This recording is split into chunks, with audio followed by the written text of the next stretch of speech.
Good evening everyone, and sa mga viewers, sa mga makikinig ng short discussion natin pertaining to the context of the organization, specifically in ISO 9001:2015 standard. So once again, good evening po sa atin lahat.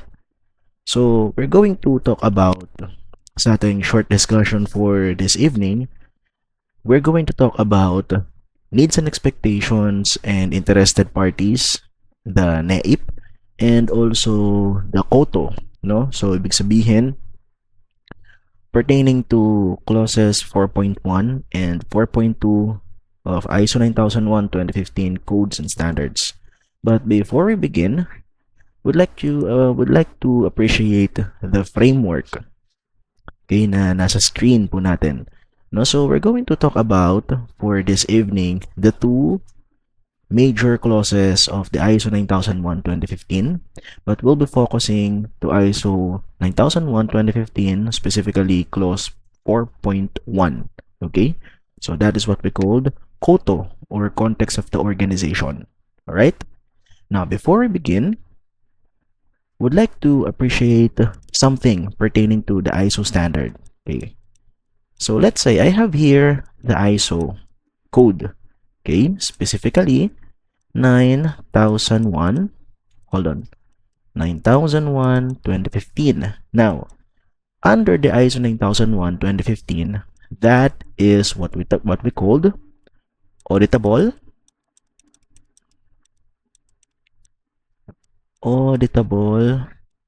standard. Okay? Now, why is it called auditable standard? No? So, first things first, we're going to talk about the ISO itself. Now, the ISO, there will be two specification pertaining to the auditable and even the guidelines. Okay? Now, we have what we called audit. And this one, on the other side, we have what we called guideline or guidelines. Okay. Now, if we're talking about audit and guidelines, of course, it is divided into four words to consider. Okay? We have what we called shall, should, may, and can. Okay? So, apat lang ang ating pag-uusapan pertaining to these four words to consider. Pero alam nyo ba na pertaining to ISO management concept, okay, it is classified into two categories as well. Alright? Na pag sinabi nating shall, automatically aligned yan pertaining to what we called audit. Okay? Pero these words, shall, should, should, may, and can. This one, should, may, and can, those are connected the word guidelines. Okay? Now, what are the difference between the two? Now, pertaining to the audit, that is what we called requirements. Okay? Now, pag sinabi nating requirement, automatically, pag meron kayo nakitang word na shall sa mga ISO clauses na yan, from clause 4 to clause 10, that is what we called requirement. Okay? Now, pertaining to the guidelines itself, no? So, in general, that will be the strategic planning pertaining to implementing each and every clause as stated in the ISO 9001:2015 quality management system, environmental management system, occupational health and safety, and so on. Okay? So, ibig sabihin, these guidelines itself, siya yung nagbibigay, okay? Siya yung nagbibigay ng certain system, no? Sa isang requirement, okay? Para maging conformance ang isang organization, okay? Now, pag sinabi nating requirement, definitely dapat meron tayong tinatawag na fulfillment. Okay? Now, pertaining to the word fulfillment, of course, that is what we called either GP or conformity. Okay? Pag sinabi nating good points or good practice, from 100% threshold requirement or minimum requirement ng ISO 9001:2015 or some others ISO standards. Okay? So definitely nag-exceed tayo doon sa minimum requirement or most expectation ng isang standards. Okay? Na pag sinabi natin conformity, pag merong word na shall, nagko-conform ang organization pertaining to the requirements stated inside of these what we called clauses. Okay? Now, pag sinabi naman nating guidelines, again and again, these are what we called a system. Okay? Procedure as well. Okay? And let's say practices. Okay. But the main question is, why is it there's what we called a guidelines? Sabi natin kanina, system improvement. Organization, normally, no, when it pertains to old culture na ISO management concept, so definitely, they are just doing a certain documentation, fulfilling to the word shall. No? Kasi nga, pag sinabi natin shall, those are what we call requirement. So, ibig sabihin, from the threshold itself, hanggang dun lang. No? Kumbaga, merong certain limitation. Yung mga ibang organization na pag sinabing ito lang ang standard, dun lang tayo. Okay? Now, may mga iba't ibang clauses stated sa ISO standard, specifically in quality management system, na binibigay tayo sa mga certain guidelines which is made by the ISO itself. For example, Clause 9.2 is all about internal audit. Okay? Kung mapansin natin, sa pinakaibaba ng Clause 9.2, there is what we called a note. No? So, ang note pertaining to referring. Okay? So, the ISO system itself referring the organization to this standard, the ISO 19011, kasi nakalagay doon, can refer to ISO 19011. Okay? So, bottom line, these guidelines are what we called initiation. Okay? Initiation of the organization, pwedeng sundin, pwedeng hindi sundin, no? Maaaring maging mas mataas pa sa specific requirement or definitely doon lang sa threshold ng guidelines sa ibinibigay ng specific ISO standard. Okay, number 2 is what we call system improvement, no? Number 3 is all about procedure making. Okay, pag sinabi nating procedure, alam natin that this word also conformance to clause 4.4. Okay? Now, if we're talking about 4.4, that is what we called quality management system and its processes. Okay? But somehow, those guidelines stated or made by the ISO standard, no? So we have ISO 19011 for auditing management system, or in short, guidelines for auditing management system, ISO 31000 pertaining to risk management system, ISO 31010 pertaining to risk management technique, ISO 10013 pertaining to quality management system, document information system or document information practice, no? So those what we called ISO guidelines, no? May mga specific procedures, okay, na maaaring sundin ng ibang organization. Sabi nga natin, if the organization can able to practice within the ISO limit itself, no? So susundin niya kung ano yung mga ibang mga guidelines na binibigay ng ISO standard.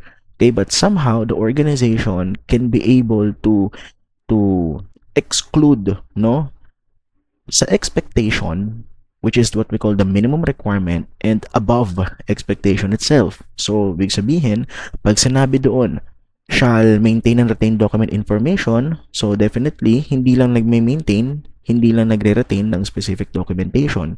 Pinapasok din nila yung continual improvement, merong specific monitoring, okay, merong signatories, no, merong record information, and so on. Okay? Now, what we're going to talk about right now is all about the conformance to clause 4.1. Okay? Now, pertaining to clause 4.1, of course, there is what we called shall. Okay? So, what am I discussing right now is the basic procedure or, basic concept pertaining to analyzation of those internal and external factors to consider sa isang organization. Okay? Now, in general way, the ISO standard, maraming mga auditable clauses yan. No? Meron tayong tinatawag na clause 4 to clause number 10. Always remember that. Okay, pag clause 4 to clause 10, it is also summarized and merged in what we called HLS or what we called high-level structure.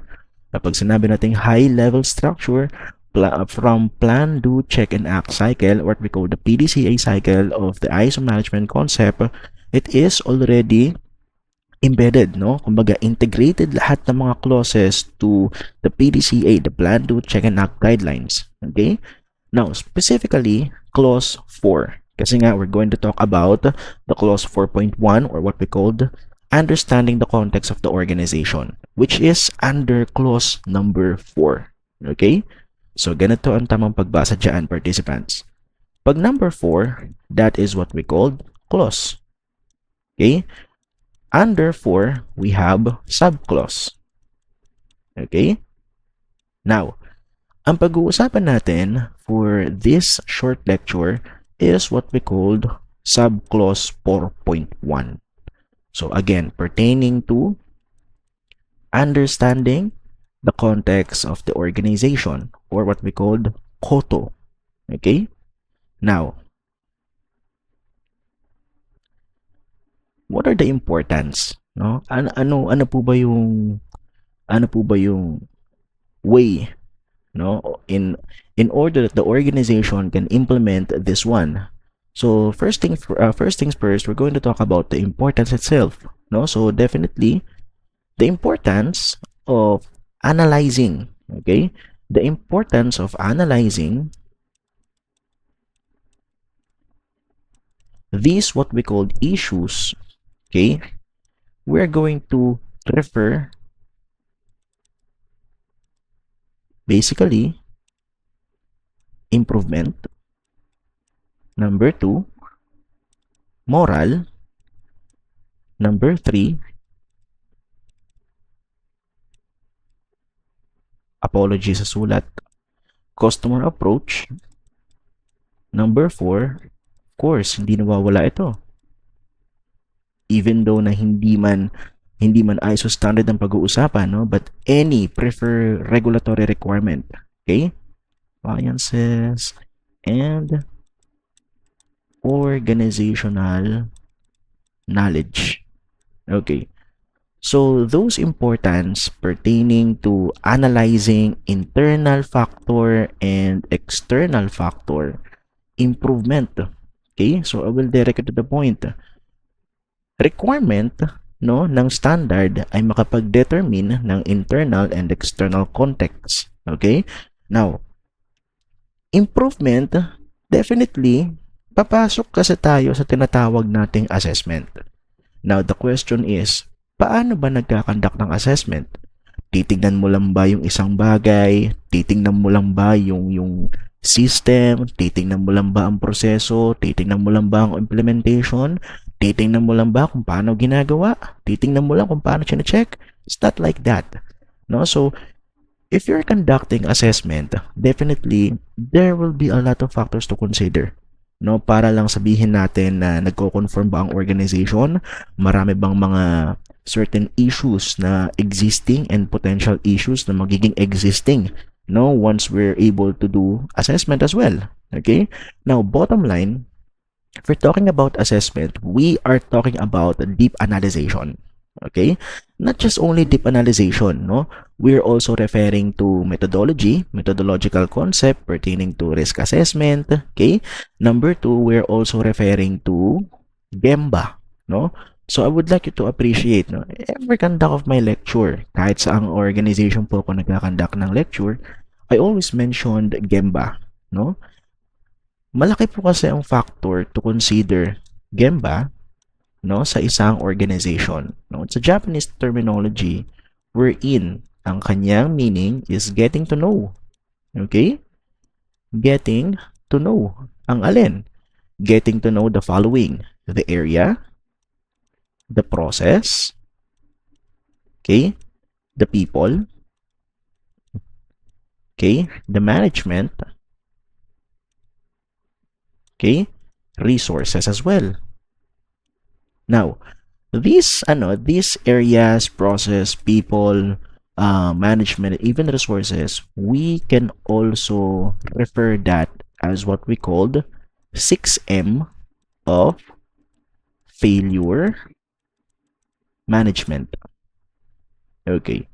Kapag sinabi natin 6M of failure management, please stay tuned po, no, sa mga upcoming lectures po natin or short discussion pertaining to ISO standard, occupational safety and health management, environmental management, and so on. But first things first, we're going to talk about the 6M of failure management system. Okay? So, composes po yan sa mga sumusunod: man, machine, okay? Also have material. We also have method. We also have measurement.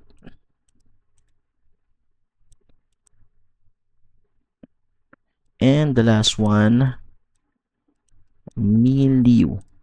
Okay. So, man, machine, material, method, measurement, and milieu, no? So, this getting to know factor, no? This getting to know factor, kailangan pa nagkakandak ng specific assessment sa system, sa process, sa area, no? So, in general terminology, why is it 6M pinapertain, no, sa management culture pertaining to do a specific assessment? Okay?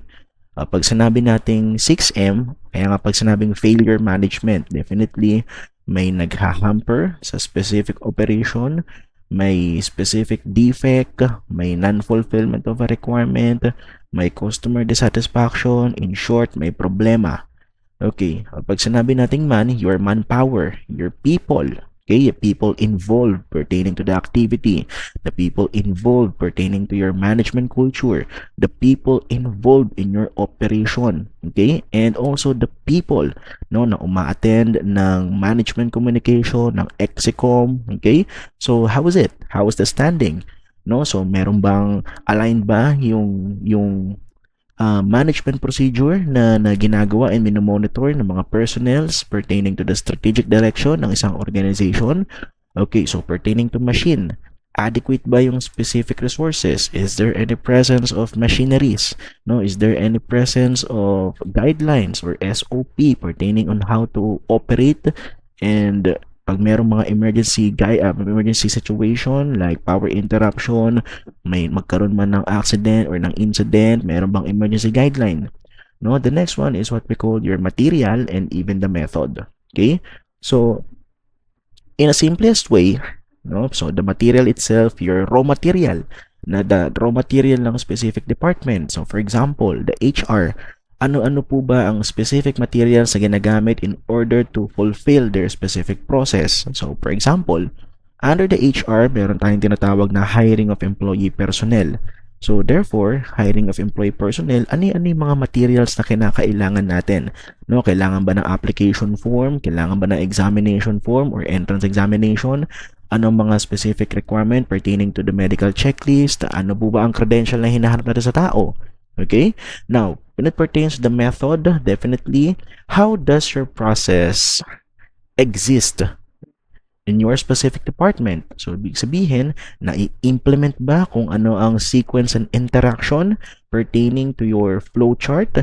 And at the same time, dun ba sa sequence and interaction, yung interfacing document is nagagawa ba? No? Na-implement din ba? May specific program ba na pwedeng consider? Pag sinabi nating measurement, definitely, we're talking about the performance evaluation. Performance evaluation, ibig sabihin, your KPI, no? Or Key Performance Indicator. No? Sometimes, nagiging disadvantage yan. Okay? I would like you to clarify something. The KPI sometimes nagiging disadvantage yan. Okay? Most likely, if the process owner or specific department cannot be able to implement it, okay? O yung tinatawag nating may magawa lang procedure, may magawa lang objective, yun na yun.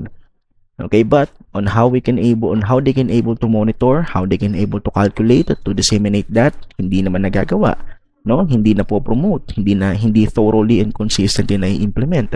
May mga ibang instances naman during the conduct of management review or MANCOM, no? So a management review or MANCOM or MR, management review, no? So may mga instances at the organization, no? Specifically mga ibang department.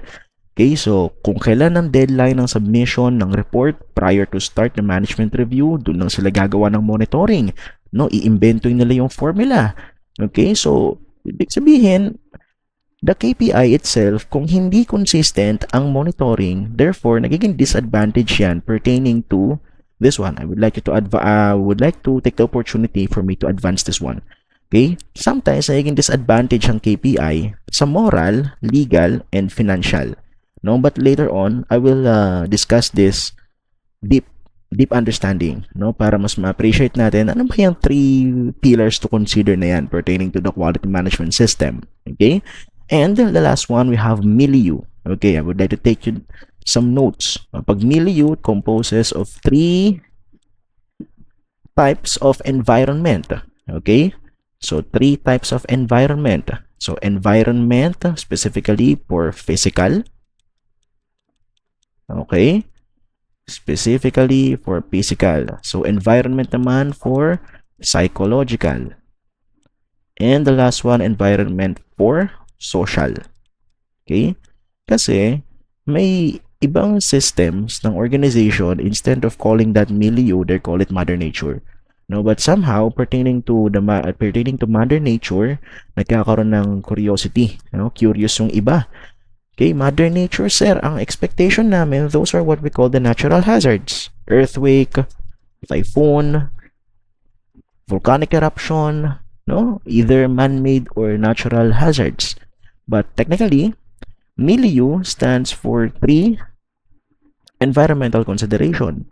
Environment for operation, specifically your social environment. Okay? The next one, you have your psychological environment.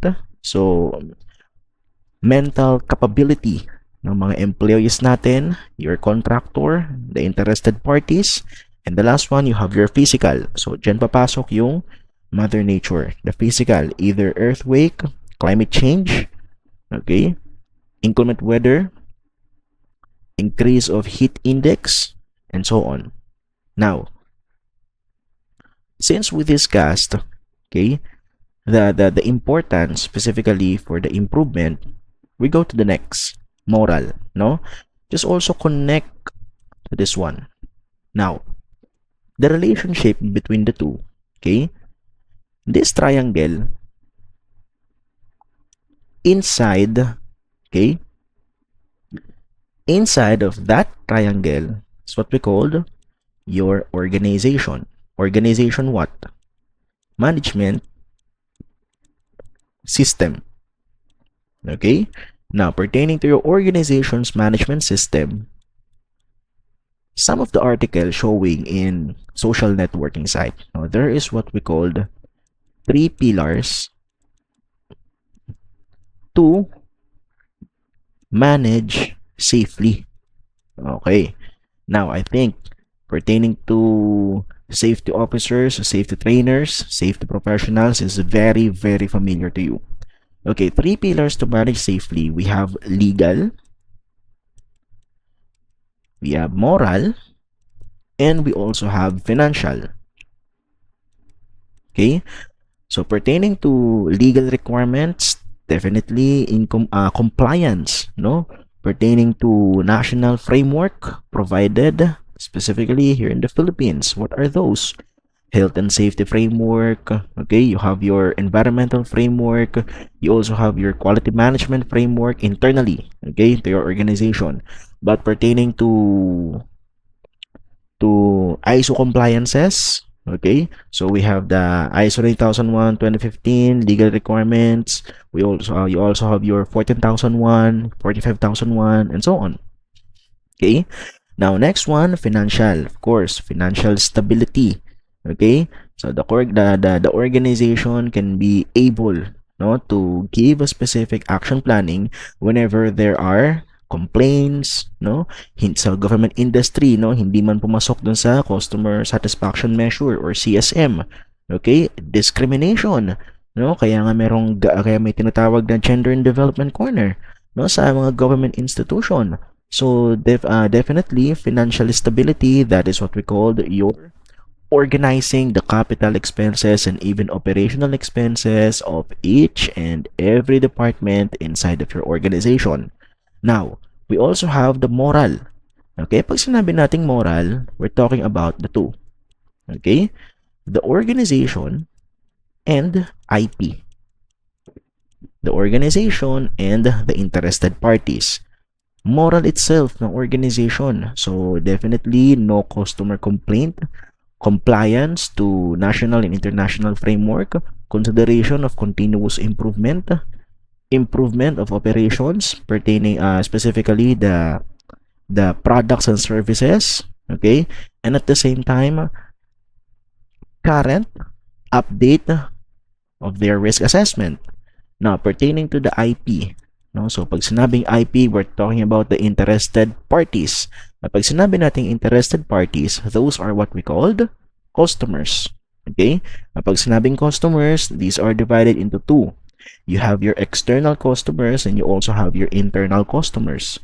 Now, number 3 is all about customer approach. Pag customer approach, pasok pa rin tayo dun sa 3 pillars to manage safely. Okay? So, these requirements, moral, financial, legal, no, classified into the importance, okay, of what we called assessment. Alright? Now, bakit merong 4.1? Daming sinabi ni Sir, no? So, the bottom line, why is it important that we need to understand clause 4.1? Okay. Now, the clause 4.1, as you can see sa ating pong framework, it is classified into 2 factors. Okay? Now, let's talk about the circle. The triangle itself, as we mentioned earlier, these are what we called organization, management, system. Okay? Now, in order for us to maintain the compliance, improve customer satisfaction, improve our ISO management system, improve the development of our personnels, improve the organization's management system. Okay? So there is what we call moral, financial, and legal stability. Now, pertaining to risk assessment, okay, sabi natin, no, lahat ng mga clauses na yan, auditable from clause 4 to clause 10. That is why those are what we called a pattern, no? So, big sabihin, gumawa tayo ng cycle inside of the organization, enable for us to protect our management system. Do you understand? Okay? Kasi, kung you imagine, participants, if ever naburahin mo ang moral, do you think the organization's management system can able to give the customer satisfaction? Kahit sabihin mo na compliant ka legally and you're financially stable, but the moral itself, no? Kaya nga may bagong nabalita lang, no, na merong isang vlogger na nagrereklamo dahil hindi daw maayos yung trait sa kanya ng isang government personnel. Okay? So definitely, we need moral stability. Okay? Kung paano natin i-deliver, no, yung organization's values and traits sa ating mga customer. Kung paano natin i-deliver yung ating mga services and product with heart, no? And at the same time, on how we can be able to deliver, no, this what we call customers' needs and expectation without dissatisfaction without complaint. Okay? Now, another thing to consider, try natin tanggalin ang legal. So, merong moral, and we also have financially stable, but legally, incompliances. Okay? Now, paano incompliances? Pag incompliance ka, ang normal procedure lang naman is what we called NOV. Okay? Either releasing of notice of violation, notice of inspection report, NOIP, okay, and so on. Pero, if you have this kind of NOB and your NOIP, that will be the indicator na baka merong pagkakamali. Baka merong mangyari sa isang organization. Why? Hindi ka naman bibigyan ng notice of violation and notice of inspection report specifically kung merong specific findings sa loob ng dalawang report na sinasabi natin. Okay? Now, during the conduct of conference, kasi once that the government agency gave the following, either NOV or NOIR, Notice of Inspection Report, there will be a specific markings, no, kung compliant ka or incompliant ka. O sabihin natin, incompliant ka legally. Okay? So, magkakaroon ng conference. Kapag guilty ka, no, during the conduct of conference and napagkaalaman that the organization ay hindi established yung kanyang management system, hindi established yung guidelines pertaining to adhering the mandates given by the government agency, so definitely, maaaring magkaroon ng closure. Okay?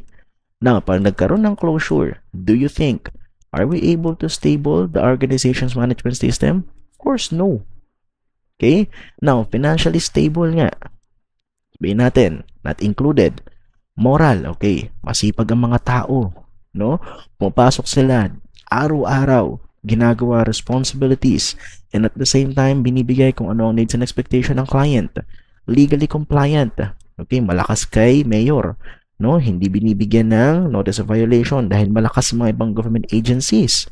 No, but financially stable, nagkakaroon ng deficiency. No, so could you imagine, hindi sapat ang OPEX and APEX management and at the same time, there is lacking of budgetary management. Ano ang mangyayari? Yung raw materials, no, for you to give the services and products sa ating mga customers, maaaring magkaroon ng delay. O, sabihin natin, pag nagkaroon ng delay, sometimes, andyan ang clause 8.7 for you to help. Okay? For you to help your organization, okay, for you to prevent, these what we call customers complaint. You have 8.7, so maaaring mailigtas tayo niyan. But in a long period of time, sabihin natin, this will be your time. Okay? Now, from the day one that you made this kind of consideration, the needs and expectations of your customer, up until the deliverable. Okay? And nagkaroon ng delay. So, yung delay na yan, pumapatong na yan doon sa tinatawag nating financial losses. Dahil the more na nagkakaroon ng delay, mas tumataas ang chances of what we called complaint. Mas tumataas ang chances na nagkakaroon ng complaint. Ang alin? Of course, your interested parties. Your customers. Alright? Now, I hope you get something. After this, the cycle itself. Bakit nga mayroong cycle na yan? Okay, that will be the boundaries or the protection against those what we call internal and external factors. Okay, now let's proceed po sa internal and external factors. Based on the framework, divided ang factors. Could be internal and external. Now, these square, okay, that will be also the boundaries in between the internal factor and external factor. Okay, sabihin natin, inside of this square, nasa loob, of course, ang ating organization, no? The process, your compliance, no? Yung employees, and even the budget itself. Okay. Outside of the organization, there's what we call the external factor. Kaya nga from the word external, big sabihin, galing sa labas. Okay? Galing sa labas ang issue na nakakaapekto sa ating organization. Nagkakaroon ng potential issues. Okay. To clarify something, issues is not always negative. Somehow, issues can be negative, can also be positive. Okay? General po yan, participants. Now, I'll be giving you a tip. If negative, that will be the risk. If positive, that will be the opportunities. Okay? Now, let's divide. We're going to divide this one. The risk itself, it could be from internal issues or external issues. Same. Opportunities could be inside of the internal issues or external issues. Okay? Parang ganito lang yan, participants. Pertaining to internal issues, of course, sa loob lang siya nangyayari. Nasa loob ang specific issues, nasa loob ang specific defect, nasa loob ang potential problem. So, how we can be able to classify that one? Ang sinasabi ng ISO standard, we're going to appreciate Note 1. Okay, we already explained that one. Kasi ang sinasabi sa Note 1, meron daw issues, could be negative or positive. Pero the Note 2 stated pertaining to external management. I hope hindi ako nagkabaligtad. And the Note number 3 is all about internal management. Okay. External management, the note itself, that is your external factor. Internal management, okay, that will be your internal factor. Okay. Now, let's classify that.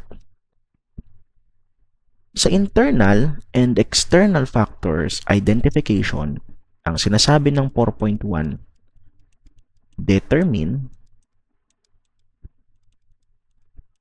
monitor, and review. Okay? 3 factors to consider. Those are what we call requirements. Kasi ang sinasabi dyan, shall determine external and internal issues. Okay? Shall monitor and review the internal issues and the external issues. Okay? Now, let's dig to the requirements of 4.1.